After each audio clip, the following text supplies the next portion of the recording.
मेरा पति रोज मेरी छोटी बहन की पसंद की मिठाई लाता और कहता कि मैं तुम्हारी बहन को अपनी बहन समझता हूँ, इसीलिए उसके लिए मिठाई लाता हूँ। उसे मिठाई देने के लिए वो कहता कि उसे घर बुला लो। मैं भी बेफिक्र होकर उसे अपने घर बुला लेती, क्योंकि वो बहुत काली और बदसूरत थी। मेरा पति मुझ जैसी खूबसूरत पत्नी को छोड़कर भला उसकी तरफ क्यों देखेगा। एक दिन मैंने बहन को घर बुलाया और खुद बाथरूम में चली गई, लेकिन फिर फौरन ही जब साबुन लेने बाहर निकली और जो बाहर का नज़ारा देखा तो मेरी जान निकल गई। मेरी बहन फर्श पर। जब मैंने राकेश को पहली बार नीलम के लिए मिठाई लाते देखा तो दिल खुशी से भर गया। उस दिन नीलम ने कुछ खास नहीं किया था, बस घर के कोने में बैठी अपनी किताब पढ़ रही थी। राकेश ने आते ही मुझे आवाज़ दी, देखो, आज नीलम के लिए उसकी पसंद के गुलाब जामुन लाया हूँ। नीलम ने चौंक कर राकेश की तरफ देखा, फिर नजरें झुका ली। उसके चेहरे पर हमेशा की तरह खामोशी थी और सुकून। मैं मुस्कुराकर प्यालियों में चाय डालने लगी। दिल में फक्र का एक अनोखा एहसास था। मेरी बहन जो बचपन से रंग के ताने सुनती आई थी, अब एक ऐसे इंसान के हाथों से इज्जत पा रही थी जो उसे अपनी बहन कहता था। राकेश का व्यवहार मुझे हमेशा सुकून से भरा लगता था। जब भी नीलम को कोई तकलीफ होती तो वो उसके सर पर हाथ रखकर कहता, कभी लगे कि तुम्हें कोई कम समझ रहा है तो याद रखना कि तुम मेरी इज्जत हो। नीलम कम बोलती थी, शायद इसीलिए ज्यादा महसूस करती थी। उसकी आंखें अक्सर मुझे छुपाकर किसी और ही सन्नाटे में देखती थीं, जैसे उसके अंदर कोई और अधूरा सवाल हो। एक दिन दोपहर को मैंने उसे आंगन में बैठे देखा। राकेश भी पास में ही था। अखबार पढ़ते पढ़ते उसने एक बात कही, नीलम, तुम्हारा सलीका कमाल का है। तुम जैसी हो बहनें तो जिंदगी सुकून से गुजरे। नीलम ने बस सर हिलाया, पर उसके होठों पर एक अजीब मुस्कुराहट थी जो मेरे दिल को ठंडक दे गई। शाम को जब मैंने राकेश से पूछा, तुम नीलम को इतना खास क्यों समझते हो, उसने कहा, क्योंकि वो सबसे अलग है। अपनी बातों में, अपनी खामोशी में, अपनी सच्चाई में। वो मुझे अपनी छोटी बहन की याद दिलाती है जो अब नहीं रही। मैं वो बात दिल से लगा ली। नीलम वाकई किसी की याद हो सकती थी। वो एक परफेक्ट पर्सनैलिटी थी, बस दुनिया ने उसके रंग को एक पर्दा बना दिया था। मैंने कई बार उसे आईने में खुद को देखते पाया, फिर नजरें चुरा लेती। एक बार मैंने कहा, नीलम, तुम बहुत खूबसूरत हो। उसने हंसकर कहा, ये खूबसूरती कभी किसी की पसंद नहीं बनी, ना स्कूल में, ना मोहल्ले में, ना ही कभी सपने में। एक बार वो बीमार पड़ गई। बुखार था, कमजोरी थी। राकेश ने ऑफिस से छुट्टी ले ली, खुद से डॉक्टर के पास लेकर गया। वापस आकर उसने बताया, नीलम का ख्याल रखना जरूरी है, वो अपनी हेल्थ पर बिल्कुल भी ध्यान नहीं देती। मैंने इस बात पर सर हिलाया। अंदर ही अंदर ये सब मेरे दिल को और भी ज्यादा नरम बना रहा था। मैं सोचती थी कि शायद मेरी प्रार्थनाएं रंग ला चुकी हैं। एक ऐसा पति जो मेरी बहन को अपनी बहन से भी बढ़कर चाहता है। नीलम का बर्थडे था तो मैंने सोचा कि सादगी से मना लेंगे, लेकिन राकेश ने छोटा सा सरप्राइज प्लान किया। घर के आंगन में कुछ दोस्तों को बुलाया, छोटा सा केक और नीलम के लिए किताब, काली लड़कियों की खामोश कहानी, उसे ट्रॉफी की तरह दी। नीलम की आंखें नम हो गईं, मगर उसने कुछ नहीं कहा, बस केक काटते हुए एक लंबी नज़र राकेश पर जा रुकी, फिर जल्दी से हटा ली। मैंने वो नज़र देखी पर कुछ नहीं सोचा। मेरे दिल में शक की कोई जगह ही नहीं थी। आखिर नीलम मेरी बहन थी, सौतेली ही सही, और राकेश, वो तो मेरा सब कुछ था। बचपन में सौतेली माँ के पहले पति से हुई ये बेटी भी माँ की तरह ही मेरी जिम्मेदारी थी। इस दौरान कई और बातें भी हुईं जिन पर उस वक्त ध्यान नहीं दिया। एक दिन नीलम ने कहा, दीदी, आप बहुत लकी हैं, राकेश जैसा पति हर लड़की को नहीं मिलता। मैंने हंसकर कहा, और तुम बहुत खुशकिस्मत हो कि तुम्हें ऐसे जीजाजी मिले हैं। नीलम ने हल्की सी हाँ कही और कमरे से बाहर चली गई। कभी कभी राकेश रात को देर से आता तो नीलम दरवाज़ा खोल देती। मैं किचन में होती, आवाज़ सुनती, मगर ये सब नॉर्मल लगता था। एक दिन राकेश ने आकर कहा, नीलम को अकेला मत छोड़ा करो, उसे अकेलापन पसंद नहीं। मैंने चौंक कर उसकी तरफ देखा। वो कुछ कहती नहीं है, मगर महसूस जरूर होता है। मैंने ये सब उसकी आदत समझा। कोई और होती तो शायद सोचती, सवाल करती, पर मैंने कभी राकेश पर शक नहीं किया। वो इंसान जो मेरी बहन के लिए दुनिया से लड़ने का जज्बा रखता था, उस पर शक ऐसा मैं कभी नहीं कर सकती थी। मेरे लिए नीलम एक दुखती रग थी और राकेश उसका मरहम। ये रिश्ता जो इन दोनों के बीच में पनप रहा था, मुझे एक खुशफहमी में रखे हुए था।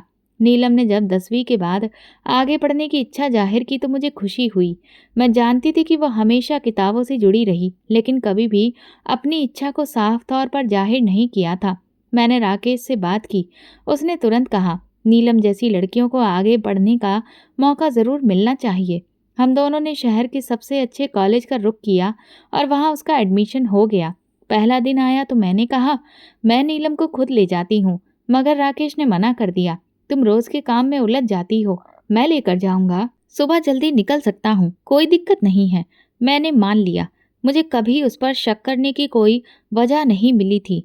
कॉलेज के गेट पर जब राकेश ने नीलम को अंदर भेजा तो उसकी नज़र आसपास के माहौल का जायजा ले रही थी।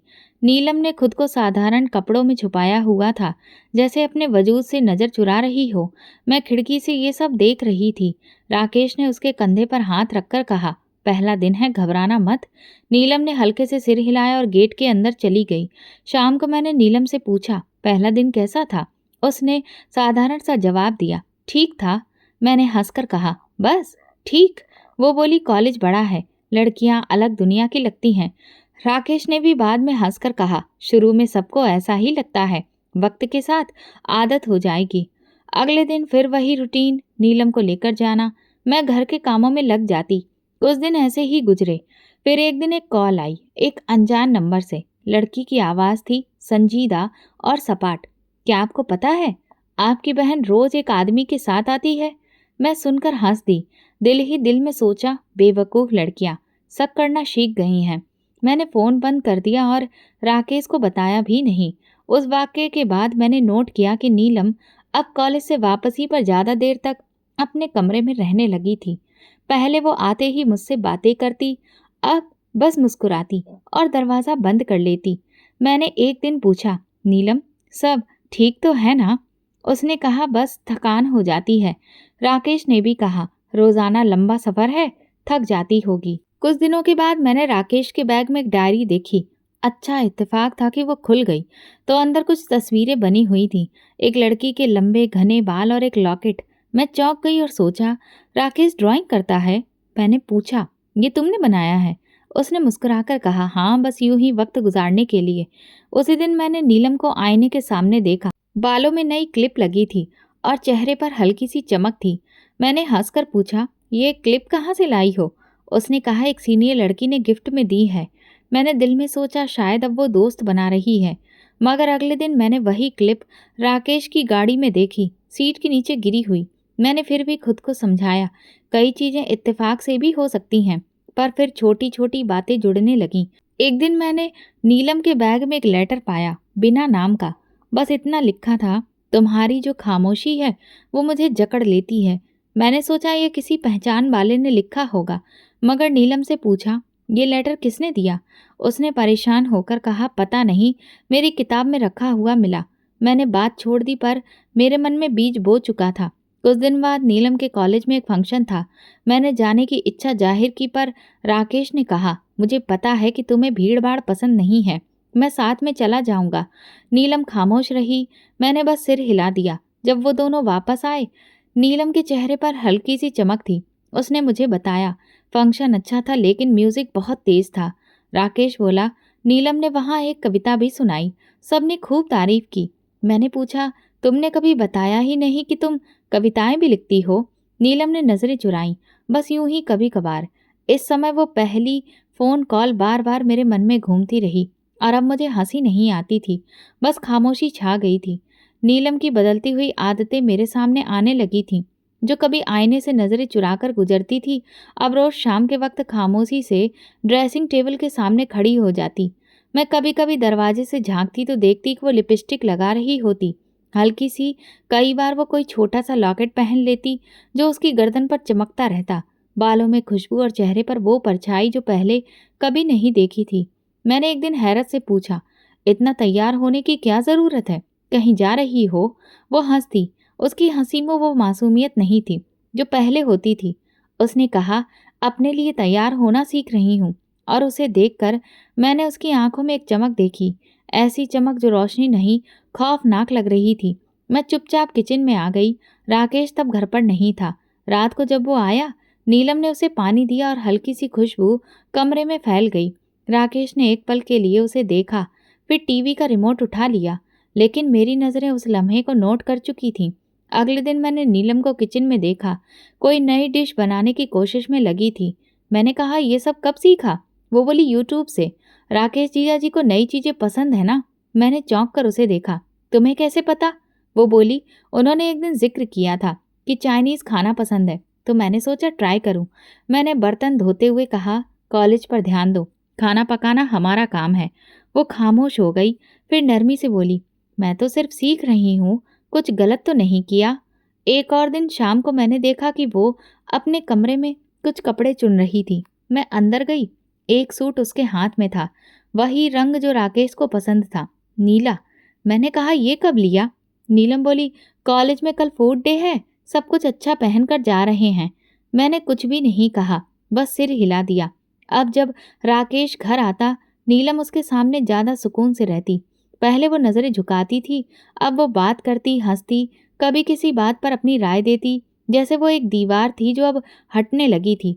एक दिन मैंने देखा वो राकेश की फेवरेट किताब पढ़ रही थी। मैंने पूछा, ये कब से पढ़ने लगी? वो बोली, जीजा जी ने कहा था कि ये किताब जिंदगी बदल देती है, तो मैंने सोचा पढ़ूं। मैंने तंजिया लहजे में कहा, तुम्हारी जिंदगी तो वैसे ही बहुत बदली जा रही है। वो चुप हो गई। उसी रात मैंने उसके कमरे में एक नया परफ्यूम देखा। मैंने पूछा, ये कहाँ से आया? उसने जवाब दिया, दोस्त ने गिफ्ट में दिया है। मैं कुछ कहना चाहती थी, मगर फिर रुक गई। फिर एक दिन ऐसा आया जब मैंने घर में राकेश की चीज़ें नीलम के कमरे में देखी। एक बॉल पेन, एक नेवी ब्लू रुमाल जो वो हमेशा ऑफिस में रखता था। मैंने पूछा, ये कहाँ से आया? नीलम बोली, शायद गलती से रख लिया होगा। मैं खामोश हो गई। इस हफ्ते नीलम ने खुद को पूरी तरह से बदलना शुरू कर दिया था। उसने अपनी नज़रें चुराना बंद कर दिया था। उसकी आवाज़ में अब नरमी का एहसास ज़्यादा था। मैंने उससे पूछा, तुम कुछ छुपा रही हो? उसने कहा, नहीं दीदी, बस खुद को समझ रही हूँ। एक दिन राकेश घर आया, बहुत थका हुआ था। नीलम तुरंत चाय बनाने किचन में गई। मैंने कहा, मैं बना देती हूँ। वो बोली, नहीं, मुझे बनाना अच्छा लगता है। उसके लहजे में शर्माना नहीं, एक अधिकार था। शाम को जब हम तीनों डाइनिंग टेबल पर बैठे, नीलम ने खुद राकेश की प्लेट में खाना परोसा। मैंने पहली बार राकेश के चेहरे पर वो खामोशी देखी जो किसी अंदरूनी एहसास को छुपाने की कोशिश में थी। मुझे लगा जैसे मैं किसी ऐसे खेल का हिस्सा बन चुकी हूँ जिसके नियम मेरे सिवा सबको पता है। रात गए मैंने नीलम के कमरे की लाइट ऑन देखी। अच्छा, दरवाज़ा धीरे से खोला तो वो आईने के सामने खड़ी थी। वही लिपस्टिक, वही लॉकेट, वही चमक। और उस चमक में मैंने एक ऐसी रोशनी देखी जो रोशनी नहीं थी, आग थी। मैंने दरवाज़ा बंद कर दिया और धीरे से वापस आ गई। बिस्तर पर लेटी तो नींद आंखों से कोसों दूर थी। कुछ दिनों से राकेश देर से सोता था। बिस्तर पर आकर लेट तो जाता, मगर मोबाइल उसके हाथ में रहता। कभी कभी कहता, काम का लोड है, कल प्रेजेंटेशन है। मैं भी चुप रहती। मेरी आदत बन चुकी थी सवाल ना करना। मगर उस रात कुछ ऐसा हुआ जिसने मेरी नींद छीन ली। राकेश बाथरूम गया तो उसका मोबाइल बेड पर रह गया। स्क्रीन रोशन हुई और एक नोटिफिकेशन दिखाई दिया, नीलम का। थैंक यू, आपकी बातों से नींद आ गई। वक्त 2:14 रात का। मेरे हाथ वहीं पर, मेरी नज़र स्क्रीन पर जम गई। मैसेज बस छोटा सा था, लेकिन उसमें सब कुछ लिखा था। मैंने मोबाइल नहीं छेड़ा, बस स्क्रीन बंद कर दी। राकेश वापस आया, मोबाइल उठाया, एक नज़र मुझ पर डाली और साइड टेबल पर रख दिया। मैंने कुछ नहीं कहा, लेकिन अंदर कुछ ऐसा टूटा था जो आवाज़ नहीं करता था, मगर सांस लेना मुश्किल बना देता था। सुबह वो ऑफिस चला गया। मैं अकेली बैठी किचन में बर्तन धोती रही। नीलम कमरे से निकली, चाय बनाने लगी। मैंने देखा उसकी आंखों में नींद नहीं थी, मगर चेहरा खुशहाल था, जैसे रात को किसी ने उसके सारे उलझे हुए सवालों को सुलझा दिया हो। मैंने धीरे से पूछा, रात को देर तक जाग रही थी? उसने चौंक कर मेरी तरफ देखा, फिर नज़रें चुरा ली। हाँ, पढ़ाई कर रही थी, नींद नहीं आ रही थी। मेरा दिल चाहा कि उस लम्हे उसे सब कुछ पूछ लूं, लेकिन मैं चुप रही। खामोशी मेरे अंदर की बगावत को रोकने का एकमात्र हथियार बन चुकी थी। दोपहर को राकेश ने कॉल की, आज ऑफिस में देर हो जाएगी, क्लाइंट्स आ रहे हैं। मैंने कहा, ठीक है, खाना गर्म कर दूंगी। उसने फ़ोन बंद कर दिया। मैं किचन की खिड़की से बाहर देखती रही। आसमान पर बादल थे और अंदर मेरे दिल में तूफान। शाम को नीलम ने कहा, दीदी आप थक गई होंगी, मैं खाना बना लेती हूँ। मैंने सिर हिलाया। ठीक है, आज तुम बना लो। वो किचन में चली गई और मैं सोफे पर बैठकर उसकी आवाज़ें सुनती रही। बर्तनों की खनक, चाकू के चलने की आवाज़, मसाले की खुशबू और किसी अनकहे रिश्ते की आहट की। रात को खाने के दौरान राकेश ने कहा, नीलम, तुमने बहुत अच्छा खाना बनाया है। वो मुस्कुरा दी। Thank you. आपकी पसंद की सब्जियां थी ना, इसीलिए सोचा खुशबू भी वैसी ही हो जैसी आपको पसंद है। मैंने चम्मच हाथ में पकड़े पकड़े राकेश की तरफ देखा। उसने सिर्फ एक लम्हे के लिए मेरी नज़र का सामना किया, फिर प्लेट की तरफ ध्यान देने लगा। अगले दिन राकेश का मोबाइल ड्राइंग रूम में रह गया। वो नहाने गया और मैं खुद को रोक नहीं पाई। मैंने सिर्फ एक बार स्क्रीन पर उंगली फेरी। मैसेज खोले। नीलम के नाम पर कई बातें थीं, ज़्यादातर आम, लेकिन कुछ बातें मुझे अंदर से हिला गईं। कभी कभी लगता है तुम्हें पहले जान लेती तो मेरी ज़िंदगी कुछ और होती। तुम समझती हो, और यही सबसे कीमती बात है। मैंने मोबाइल बंद कर दिया।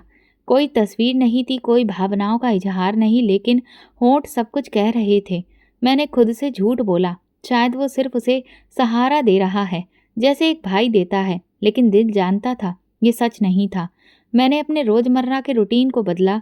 नीलम को ज़्यादा करीब नहीं आने दिया। उनके बनाए खाने को बहाने से टालने लगी। राकेश अगर कोई तारीफ करता तो मैं चुप रह जाती, लेकिन वो सब नोट कर रहा था। एक दिन मैंने नीलम से कहा, तुम्हारा कॉलेज कब खत्म होता है? उसने जवाब दिया, 2 महीने बाकी हैं, फिर फाइनल एग्जाम्स होंगे। मैंने कहा, फिर कुछ और करने का सोचा है? वो बोली, शायद टीचिंग या फिर कोई कोर्स। मैंने बात खत्म कर दी। दिल चाहा कि कहूँ, राकेश तुम्हारा कोर्स नहीं है, पर जुबान बंद रही। हफ्ते के आखिर में राकेश ने कहा, चलो बाहर खाना खाने चलते हैं, तुम्हारी पसंद का रेस्टोरेंट है। नीलम भी साथ चलने को तैयार हो गई। मैंने मना नहीं किया, बस खामोशी से तैयारी की।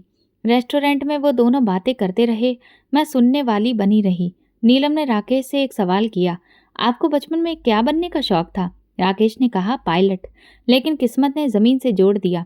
मैंने वो बात सुनी और महसूस किया वो अपने सपने उससे शेयर कर रहा है, जो सपने कभी मुझसे शेयर नहीं किए गए।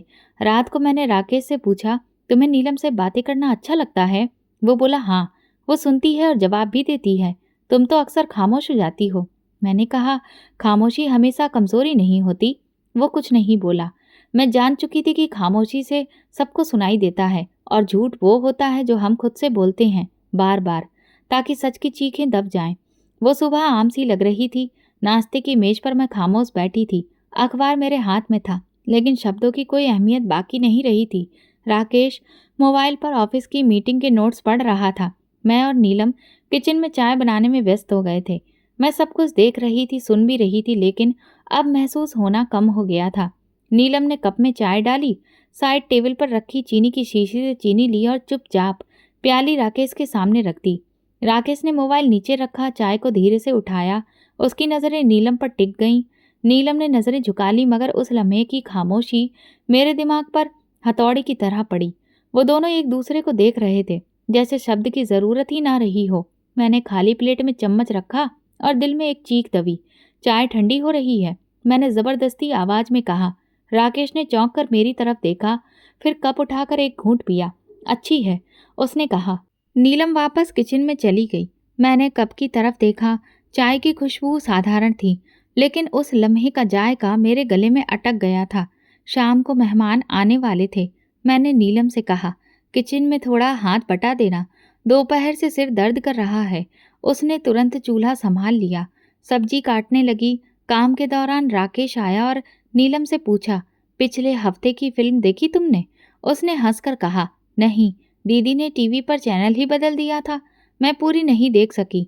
राकेश ने मेरी तरफ देखा, कभी उसकी पसंद का भी कुछ लगा दिया करो। मैंने नज़रें चुरा ली। अब राकेश मुझे नसीहतें देने लगा था। रात गए, सब सोने चले गए। मैं उठकर पानी पीने किचन में आई तो देखा नीलम किचन साफ कर रही थी। मैंने पूछा, इतनी रात गए? वो बोली, आप थक गई थी, मैंने सोचा आप आराम करिए, बस मैं कर लेती हूँ। मैं उसके पास खड़ी रही, फिर धीरे से बोली, तुम्हें लगता है तुम सब कुछ संभाल सकती हो? वो चौंक गई, मेरी तरफ देखा। क्या मतलब? मैंने कहा, राकेश के लिए चाय, खाना, फिल्म, सब तुम्हें ही याद रहता है। उसने कुछ देर खामोशी ओढ़ी, फिर बोली, मैं बस मदद कर रही हूँ। पहले उस रात कुछ नहीं कहा, लेकिन मेरी रात रो रो कर गुजर गई। एक दिन मैंने नीलम को राकेश के साथ बैठे देखा। वो उसे किताब दिखा रही थी। मैं दूर से सुन रही थी। ये वाला पेज देखिए, ये जो लिखा है ना, वो मुझे आपकी बातों जैसा लगता है। राकेश हल्का सा मुस्कुराया और किताब खोलकर देखने लगा। मैं अंदर आई तो वे दोनों खामोश हो गए। मैंने एक पल को उनकी नज़रें महसूस की, जैसे वो मुझसे कुछ छुपा रहे हों।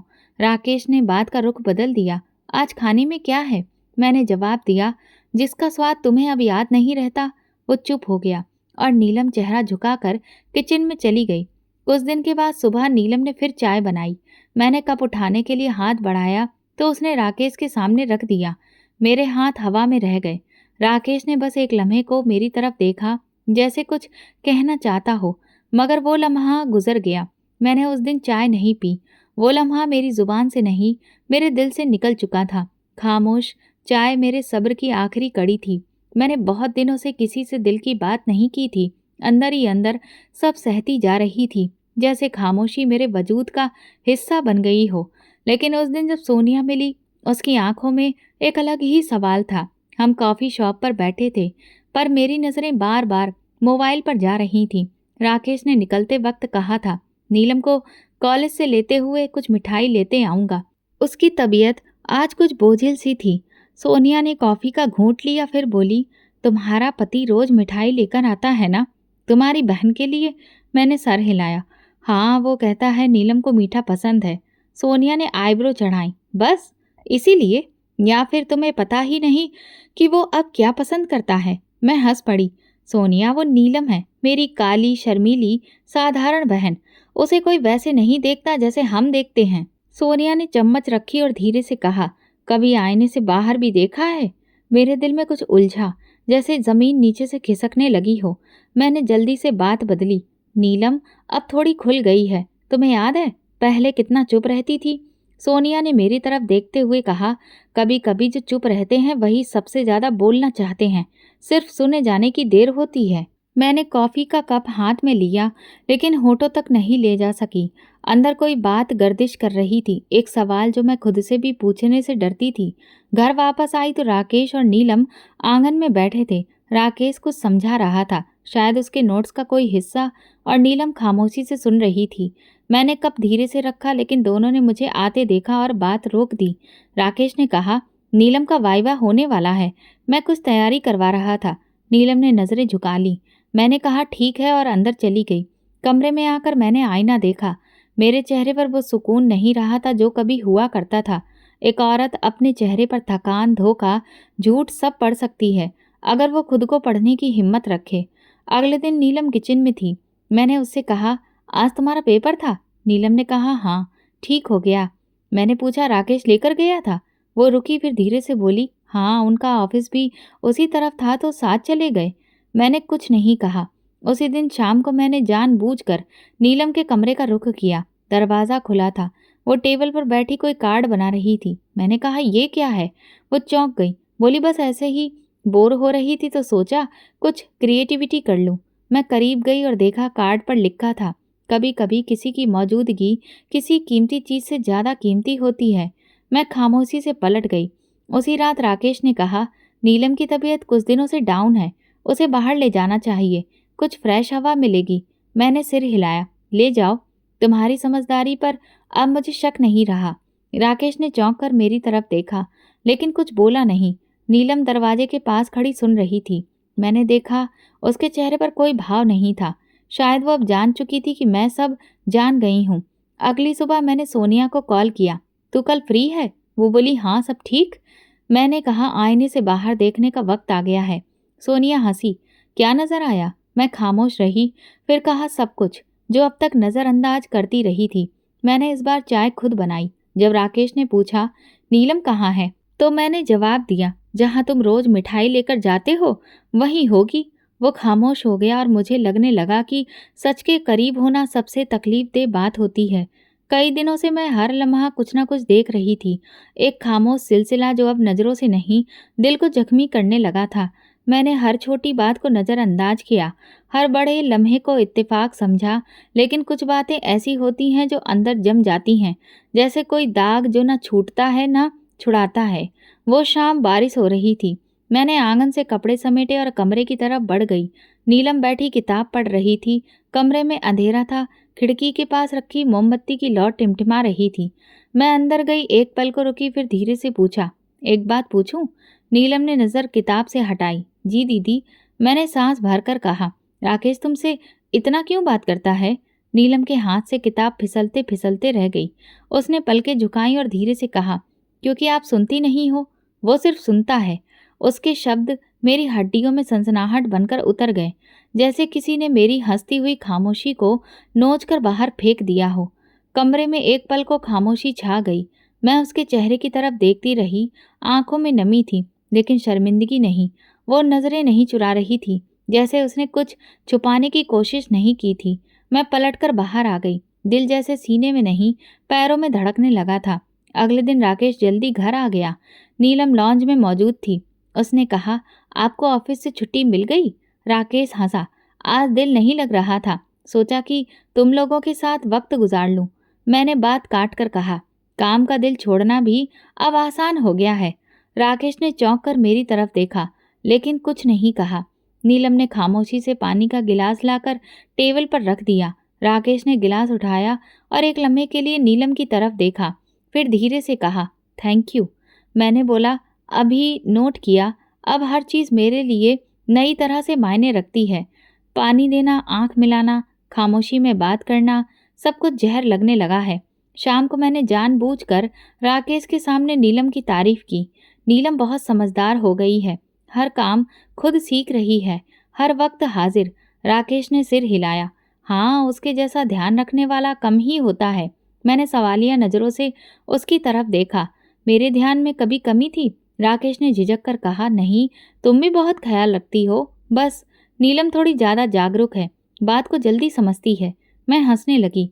हाँ, शायद इसीलिए तो तुम उसे इतना सुनते हो। राकेश ने नज़र चुराई।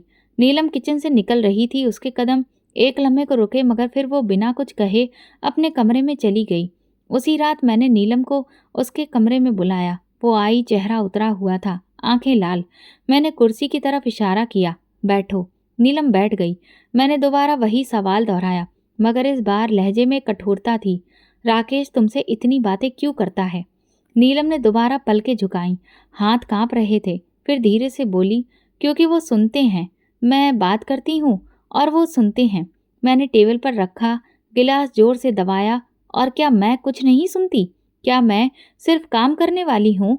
नीलम ने एक पल को मेरी तरफ देखा, फिर धीरे से कहा, नहीं दीदी, आप सुनती नहीं, सिर्फ जवाब देती हैं। वो खामोशी में भी जवाब देता है। मेरी सांसें उखड़ने लगीं। मैं कुछ बोल ही ना सकी। नीलम खामोशी से उठी, दरवाजे की तरफ बढ़ी और जाते जाते बोली, मैंने कुछ नहीं मांगा, बस जो सुना वही अच्छा लगा। मैं उसे जाते हुए देखती रही। उसकी कमर सीधी थी, चेहरा सुकून से भरा था, लेकिन आंखें भीगी थीं। मैंने वहाँ की हर चीज़ को देखा। उसे शर्म नहीं, सिर्फ दुख था। किसी के लिए वो आवाज़ हो सकती है, पर मेरे लिए वही लम्हा कयामत था। सुबह मैंने नीलम को आवाज़ दी, किचन में सामान देख लेना, मैं नहा कर आती हूँ। वो कमरे में कुछ लिख रही थी। बिना देखे मेरी तरफ बढ़ी। ठीक है दीदी, आप फिक्र ना करें। मैं बाथरूम में गई, पानी चलाया, तौलिया और शैम्पू उठाया, लेकिन जैसे ही साबुन खत्म हुआ, मैं तौलिया लपेट कर बाहर निकली। दरवाज़ा खुला और फिर जो नज़ारा देखा, मेरी आत्मा जैसे शरीर से निकल गई हो। सामने लॉन्च के पास नीलम बैठी थी। उसकी आंखों में नमी थी, होंठ कांप रहे थे, और राकेश उसके सामने झुका हुआ था। राकेश ने झटके से गर्दन मोड़ी, मुझे देखा और फौरन सीधा हो गया। नीलम के हाथ कांप रहे थे। वो घबराकर खुद को संभालने की कोशिश कर रही थी। मेरे कदम दरवाजे पर जड़ हो गए, जैसे जमीन में धंस गए हों।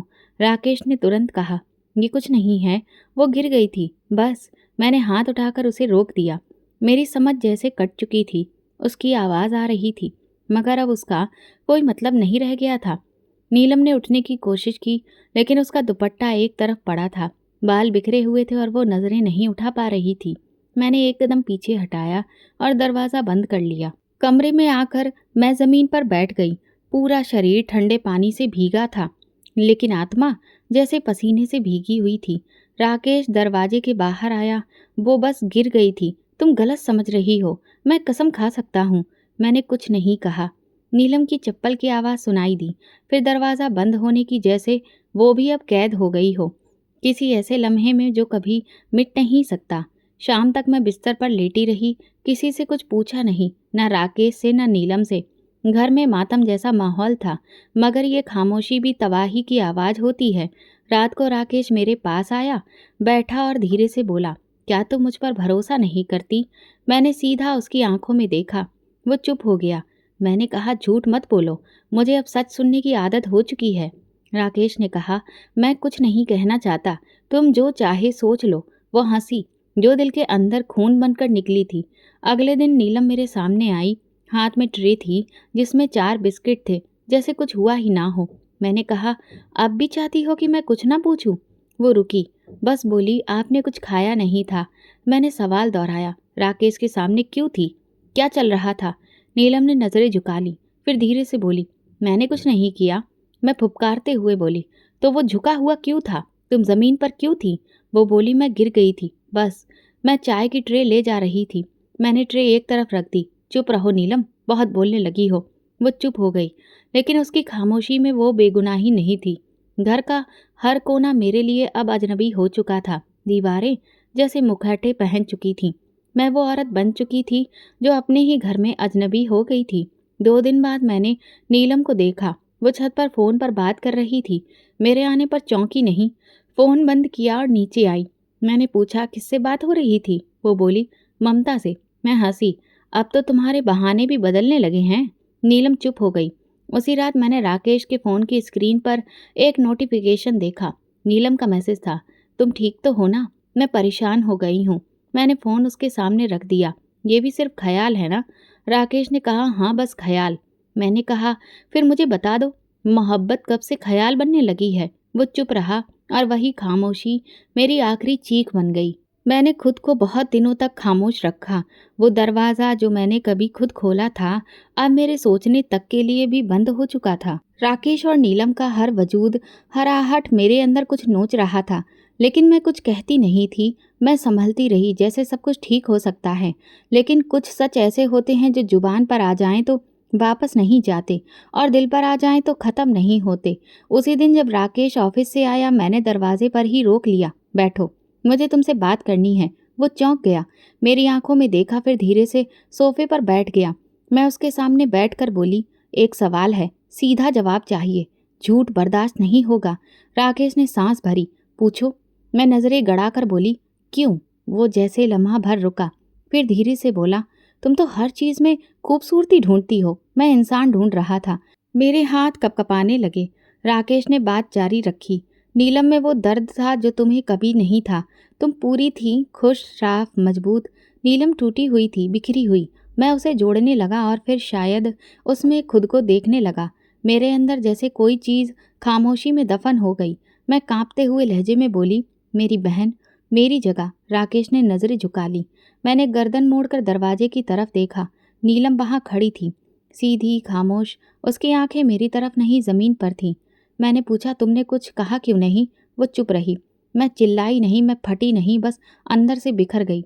मैं उसके पास गई, कब से? नीलम ने धीरे से सर झुका लिया। पता नहीं कब हुआ कि वो मेरी बात समझने लगा।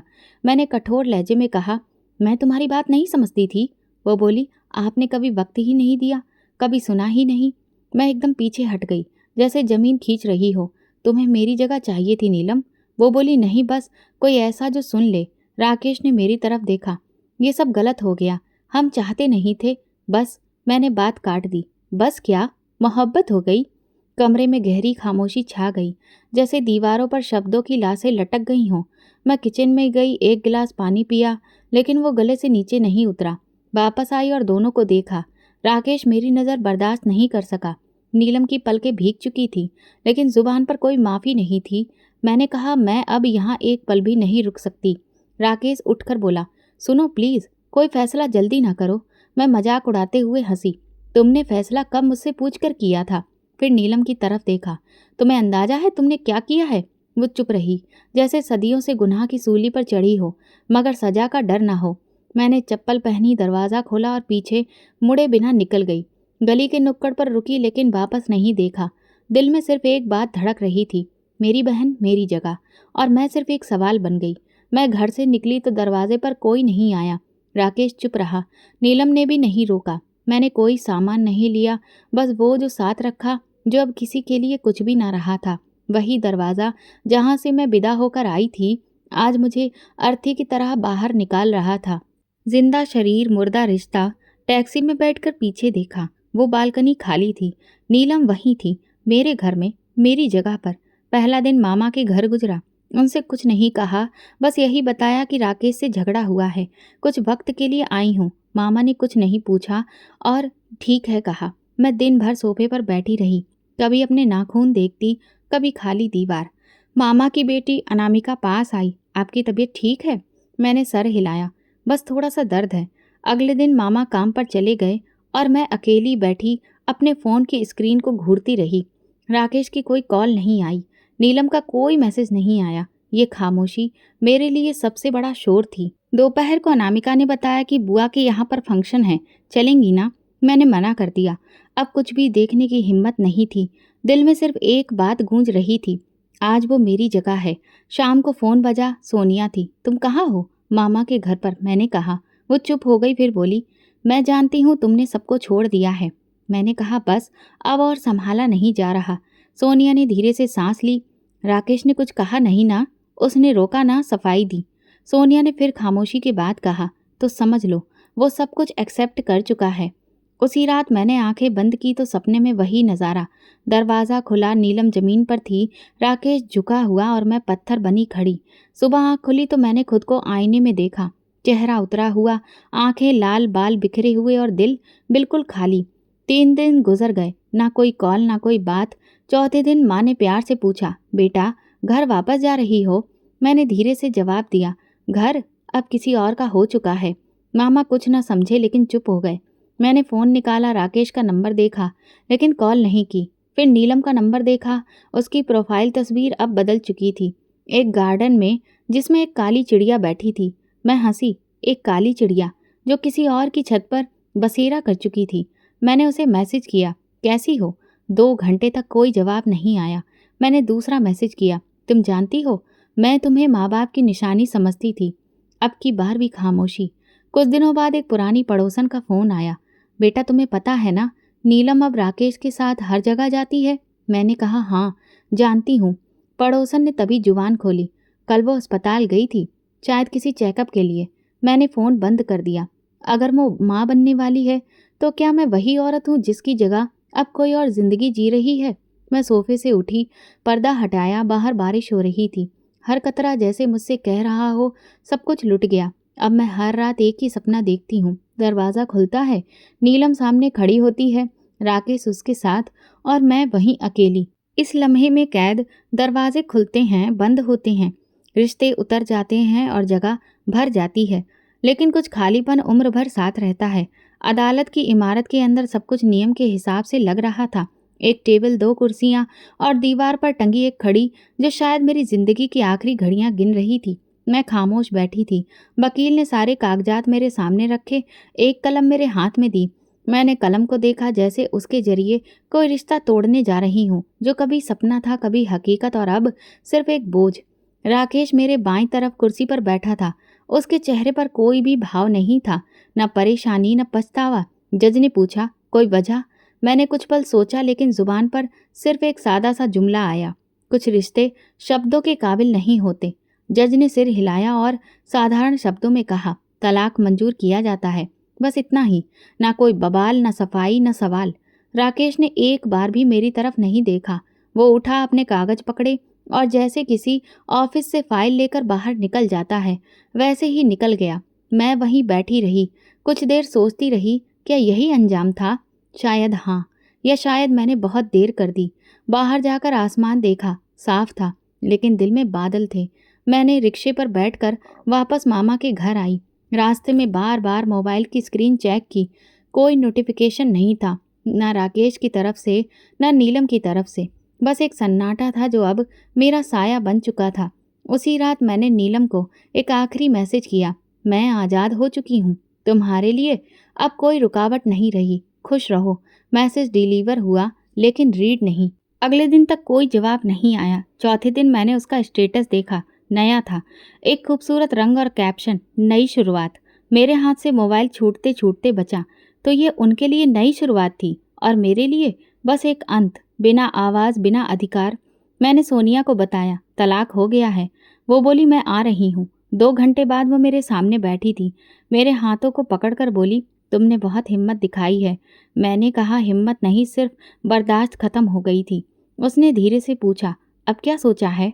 मैंने जवाब दिया, कुछ भी नहीं। अब सोचने के लिए कुछ बचा ही नहीं। अगले दिन मामा ने मुझसे कहा, बेटा चाहो तो कहीं नौकरी कर लो, वक्त कट जाएगा। मैंने हाँ कर दी। एक छोटे से स्कूल में पढ़ाने की नौकरी मिल गई। बच्चे मासूम होते हैं, उनके चेहरों पर कोई धोखा नहीं लिखा होता। मैं रोज बच्चों को पढ़ाती, शाम को घर आती और रात को खुद से सवाल करती, किसकी गलती थी? एक दिन स्कूल में एक बच्ची ने पूछा, मिस, अगर किसी का दिल टूट जाए तो क्या वो ठीक हो सकता है? मैं मुस्कुराकर बोली, ठीक हो सकता है, लेकिन वो पहले जैसा नहीं रहता। शाम को घर आकर मैंने मोबाइल चेक किया।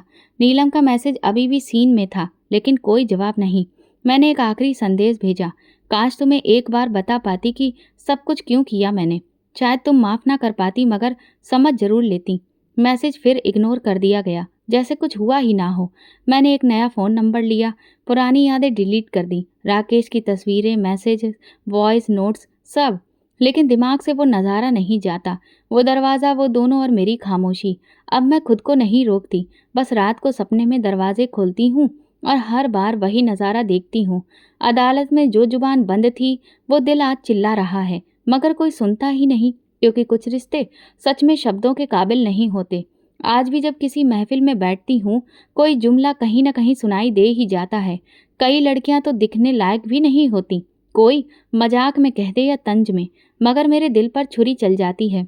मेरे अंदर कुछ तड़प उठता है, क्योंकि मुझे तो वही काली लड़की ले डूबी, वही जो मेरी बहन थी, वही जिसे मैं हमेशा अपनी छाँव के नीचे छुपाती रही और अंदर ही अंदर बदसूरत समझती रही। मैं अक्सर सोचती हूँ, क्या वाकई मैंने हमेशा उस पर तरस खाया, कभी गर्व नहीं किया, हमेशा यही समझा कि मैं खूबसूरत हूँ, इसीलिए राकेश मेरा है? कभी सोचा भी नहीं था कि राकेश की नज़र उस पर भी जा सकती है, एक काली, खामोश, साधारण लड़की पर। लेकिन उसके पास शायद वो चीज़ थी जो मेरे पास नहीं थी, दिल। और राकेश शायद वही दिल देखने निकला था, जो मैं कभी देख ही ना सकी। आज आईने में खुद को देखती हूँ तो वो चमक जो कभी मेरी ताकत थी, अब नफरत बन गई है। ये आँखें, ये रंगत, ये निखरा चेहरा, सब खाली लगते हैं, क्योंकि ये सब किसी को बांध ना सके, और जो सच था वो मैं कभी जान ना पाई। मैं स्कूल से वापस आती हूँ और अक्सर उन बच्चियों के चेहरों पर रोशनी देखती हूँ जिन्हें लोग बदसूरत कहते हैं, वो रोशनी जो मैं बरसों से आईने में ढूंढती रही। एक बच्ची अक्सर कहती है, सब कहते हैं मैं काली हूँ, पर मेरे पापा कहते हैं कि मैं उनका गुरूर हूँ। मैं हंस देती हूँ, लेकिन अंदर कहीं जलती हूँ। काश किसी ने नीलम से भी यही कहा होता, काश मैंने कभी उसे ये कहा होता। कुछ दिन पहले राकेश और नीलम की तस्वीर किसी सोशल मीडिया पोस्ट में देखी। अस्पताल के बाहर नीलम का हाथ राकेश के हाथ में था और कैप्शन था, जिंदगी को एक और मौका मिल गया। मैंने मोबाइल बंद कर दिया। न तस्वीर ने बताया, न शब्दों ने, कि वो मौका किसके मलबे पर खड़ा हुआ है। मेरी जिंदगी जो एक पन्ने पर रुक गई थी, मामा के घर, अब मैं सिर्फ एक जिम्मेदारी हूँ। ना किसी ने शादी का जिक्र किया, न भविष्य का। मैं अब भी सिर्फ एक काम हूँ, सुबह स्कूल, शाम को खामोशी और रात आंखों में वही नज़ारा। कई बार आईना देखने से पहले आंखें बंद कर लेती हूँ। सोचती हूँ अगर खुद को ना देखूँ तो क्या सब कुछ भूल जाऊंगी? लेकिन नहीं, दिल में वो सवाल रहता है, क्या नीलम को पता था कि उसकी खूबसूरती मेरी बर्बादी बनेगी? एक शाम स्कूल से लौटी तो सोनिया दरवाजे पर खड़ी थी। बोली, मैं तुम्हें लेने आई हूँ, बाहर चलते हैं। गाड़ी में बैठते हुए उसने कहा, कब तक खुद को कैद रखोगी? मैं चुप रही। उसने हल्की आवाज़ में कहा, तुम जानती हो, तुम्हारी बहन माँ बनने वाली है। मेरे शरीर का सारा खून जैसे एक पल में खिंच गया हो। मैंने कुछ नहीं कहा। सोनिया ने धीरे से मेरे हाथ पर हाथ रखकर कहा, कभी सोचा, जो तुमने नीलम के बारे में बचपन से सोचा, वही तुम्हारे साथ हो जाए तो कैसा लगेगा? मैंने जवाब दिया, सोचती हूँ हर दिन, और यही सबसे बड़ा दुख है। सोनिया ने कहा, लेकिन तुमने उसे माफ़ नहीं किया ना? मैंने नज़रें बाहर मोड़ ली। नहीं, क्योंकि जो कुछ उसने किया वो कभी माफ़ नहीं किया जा सकता है। मैं जानती हूँ वक्त सब बदल देता है, मगर कुछ जख्म होते हैं जो सिर्फ नज़रों से ओझल होते हैं, दिल से नहीं। एक दिन स्कूल में एक बच्ची ने पूछा, मिस, आपकी बहन है? मैं चौंक गई। कुछ लम्हों तक चुप रही, फिर धीरे से कहा, हाँ, थी। बच्ची ने मुस्कुराकर कहा, वो आप जैसी खूबसूरत होगी ना? मेरे होंठ कांप गए। दिल एक लम्हे को रुक गया। मैंने जवाब दिया, वो मुझसे ज़्यादा खूबसूरत थी। उसके पास दिल था। मैं जानती हूँ लोग आज भी नीलम को वैसे ही समझते होंगे, सदा डूबी हुई, कम बोलने वाली। लेकिन उन्हें क्या पता, वही चुप रहने वाले कब किसी की जिंदगी बदल देते हैं। और मैं आज भी हर रात दरवाजे के उसी किनारे खड़ी वही नज़ारा देखती हूँ। वही बहन, वही झुका हुआ पति और वही औरत जिसने खुद को आईने में खूबसूरत समझा मगर अंदर से खाली थी। और सच ये है, खाली दिल से कभी कोई रिश्ता नहीं बनता। तो दोस्तों, अगर आपको हमारी कहानी पसंद आई हो तो कमेंट करके ज़रूर बताएं। वीडियो को लाइक करें और ज़्यादा से ज़्यादा शेयर करें। अगर आप चैनल पर नए हैं तो सब्सक्राइब जरूर करें। नोटिफिकेशन बेल को दबा दें ताकि अगली अपडेट सबसे पहले आपको मिले। धन्यवाद।